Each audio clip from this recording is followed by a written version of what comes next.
Merhabalar, hoş geldiniz Taylan Bey. Sağ olun, hoş bulduk. Öncelikle söyleyeyim, biz burada bir aile gibiyiz. O zaman Onun için- teşekkürler. Kolay gelsin. oluyor?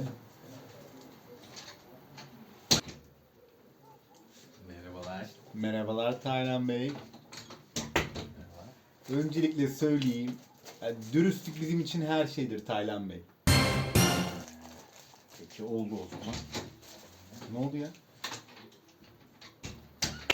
Merhabalar. Hiç koyma, şimdiden söyleyeyim. Eşek gibi çalıştıracağım kardeşim.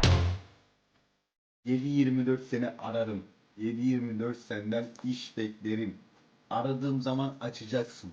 Gel dediğim zaman geleceksin. Var mı? Hayırlı uğurlu olsun o zaman. Hayırlı olsun kardeşim. Hemen başlıyor mu? Hemen başla. Niye duruyorsun?